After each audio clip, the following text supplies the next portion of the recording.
Hello, Steve White, Steve Arts 89. Well, Doctor Who is a bit of a disaster at the moment. No one really knows what's happening. A lot of people have just noticed, though, at the end of July that they lost their access to Doctor Who. The licenses all ran out in August. I've lost access to Doctor Who on ABC and Amazon, and a lot of people are waking up to no Doctor Who internationally. Now, the rumours are, coming from some people like Various, that whoever is in the running to buy the license for Doctor Who is waiting for all the contracts to expire so they can get the whole license. So Disney, the rumour is Disney's out and they're just waiting for the War Between the Land and the Sea to air so they don't damage its chances and give it bad publicity by basically saying, yeah, we're out of the Doctor Who business, but watch our new product. It's great even though we don't want to keep making the show.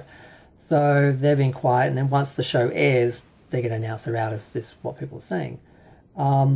Other people are saying they're not out, they're just waiting for the license to expire so they can get the whole thing, because what they've realised, and what a lot of streamers have realised, is obviously churn's a big problem, and the only way to counter churn is to work on your library, because the only way to build and maintain an audience is to build and maintain a library and a catalogue. And that's one of the things that Doctor Who has, a huge catalogue.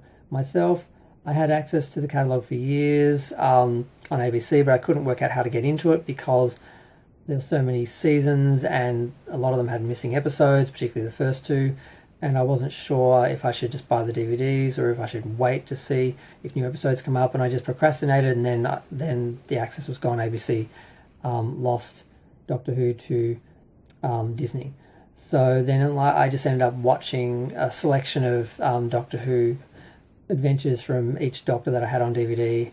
I thought that just gives me a sample of the original era, and then I can just start the new era, the modern era, the series from 2005 onwards, and I can do them. Got all them on DVD.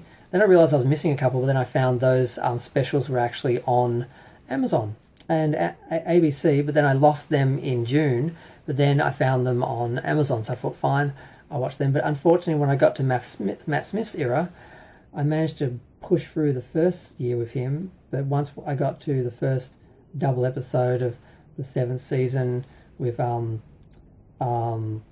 River Song and the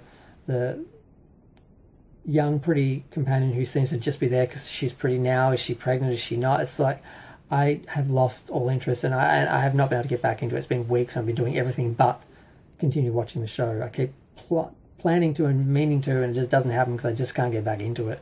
And I don't even want to think about dealing with Capaldi. So, yeah.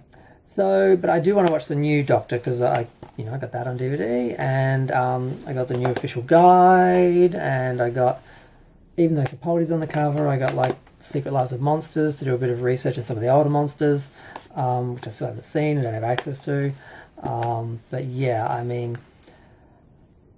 it's a bit of a mess, and it does seem like someone is just waiting for all the contracts to expire so they can get the whole license, because it's really the only way to keep an audience and just to counter churn is to have this library of comfort food that fans keep coming back for and know is going to be there, because the way it is now, it's just licenses last for a period and then they're gone, and whatever you're attached to, whatever you're there to watch, is just gone. There's no security. It's a lot more secure to build a DVD or Blu-ray library yourself than to rely on the libraries they promised it would be there that all sort of had licensing issues.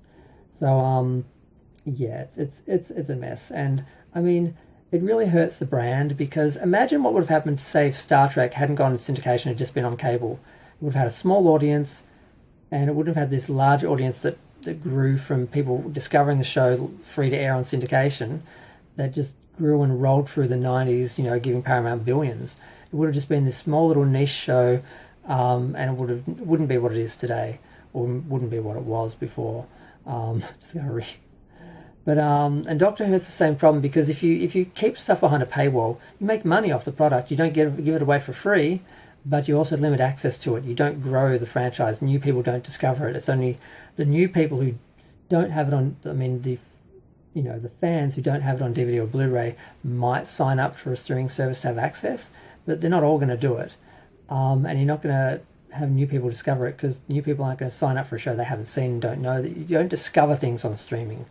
and that limits the audience, and then you end up with people who you don't have this, fan culture and community that just grows and buys merchandise and makes money. You just have this streaming show that is limited, and it just doesn't work. They need to find a way how to deal with this long term, because they're not building the franchises. They're shrinking, and this is a problem with streaming. So they're going to have to deal with this. And one way to deal with it, I guess, is to have everything under one home and have access to it.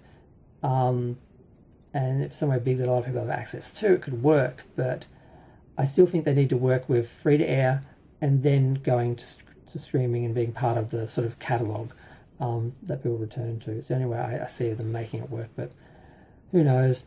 I'm going to go. Feel free to share, like, comment, subscribe. Let me know what you think of the whole situation.